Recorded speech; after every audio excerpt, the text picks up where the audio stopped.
Live from downtown Detroit, Local 4 News at 11 starts now.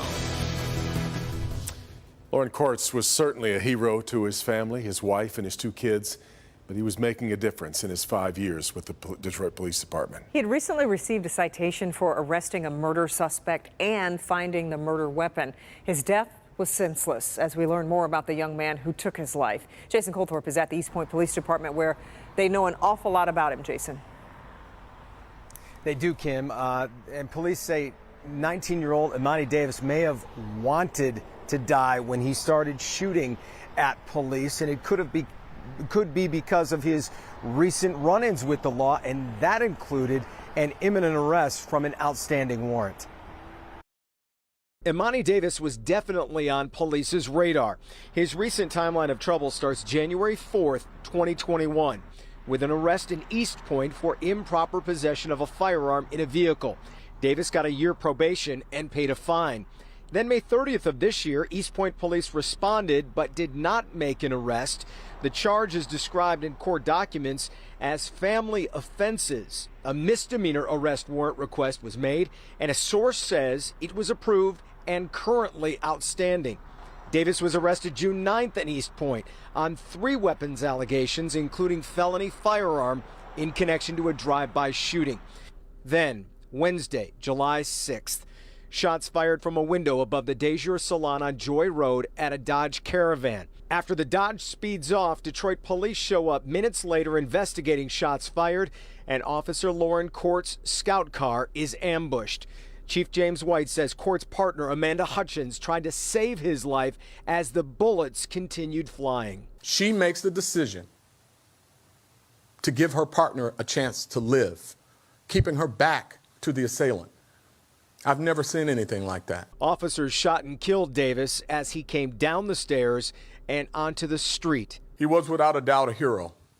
And you're going to hear that over and over and over again because it's important. We spend too much time talking about non-heroes. Courts' father, who retired from DPD after 32 years on the job, echoed that same sentiment. Right now I'm trying to concentrate on his kids, my grandkids, the family, my wife.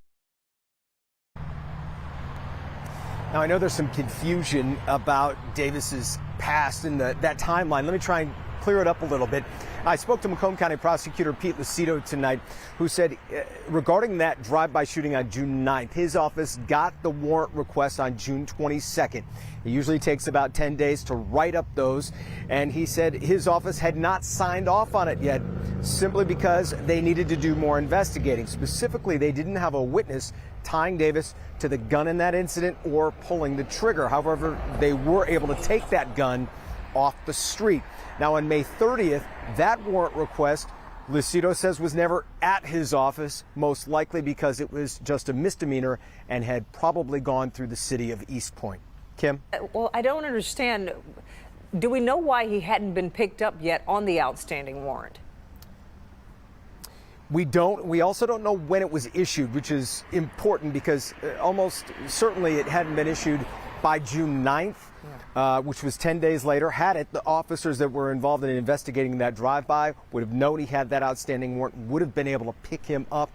But because it was just a misdemeanor, probably there was no urgency in apprehending him at that time, Kim. Yeah. All right. Jason, thank you. Well, Detroit Police Chief James White has been going about what must be the worst task of his job. Trying to comfort Court's family, of course, trying to comfort the entire force, and trying to call leaders to action. I asked him on our 5 p.m. newscast this evening about the change he'd make if he could do just one thing. It starts with penalty, right? I think, we have to look at, there has to be a result of bad acts. If you commit a crime, punishment needs to be absolute and certain and swift. We need the courts back open. We need to have trials. We need to get violent offenders off the street. And we need to look at gun violence in this country and take it seriously, regardless of what part of the aisle you're on or where you sit in the political spectrum of gun control. It's not about gun control. It's about controlling what happened yesterday. And the violence in these major cities around this country is like numbers we've never seen before.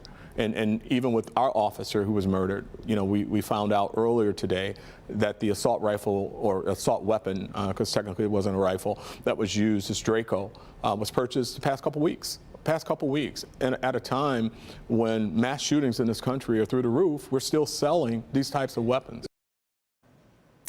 A GoFundMe has been set up to help Court's family with bills and other expenses, and we've posted a link to that on clickondetroit.com. And you can also read a statement from Christine Courts about her late husband, who she describes as a loving family man who was wonderful with their 2 children. New tonight, the city of Detroit announces its first probable case of monkeypox, second confirmed case here in Michigan. You may remember last week we told you a person living in Oakland County has likely tested positive and is in isolation. Right now, doctors trying to identify close contacts of those who they believe have monkeypox, both of them, and who might have been exposed. All right, well, it's dry right now, but we do have rain headed our way before the work week is done. Let's check in with Brett and see what's coming our way here tomorrow. Brett? Keep the umbrellas handy as we wrap up the work week. But the good news in all this, we'll get it all out of the way in time for what should be a great looking weekend ahead.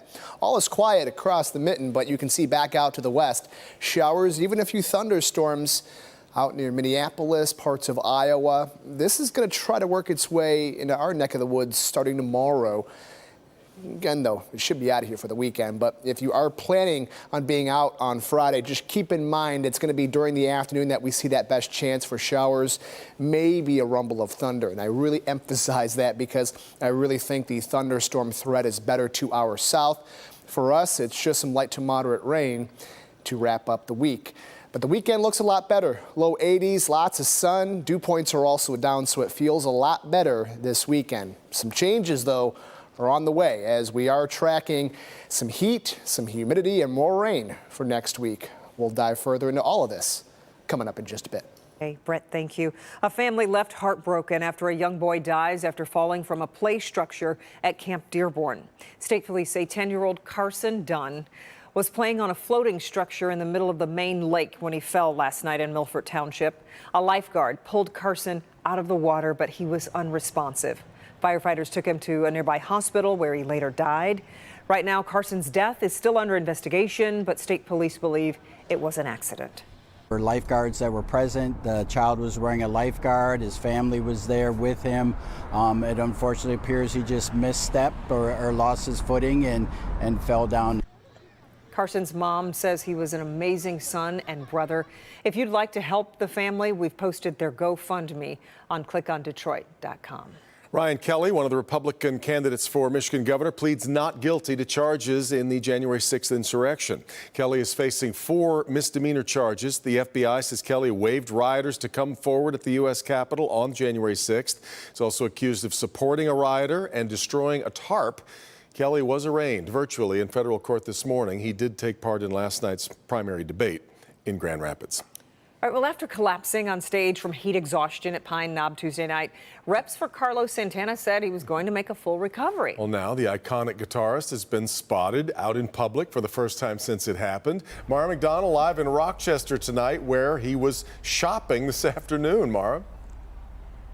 Devin, that's right. Carlos Santana and his wife Cindy, who is an accomplished drummer in her own right, were shopping here along Main Street when an eagle-eyed fan spotted them. Let me show you what happens next.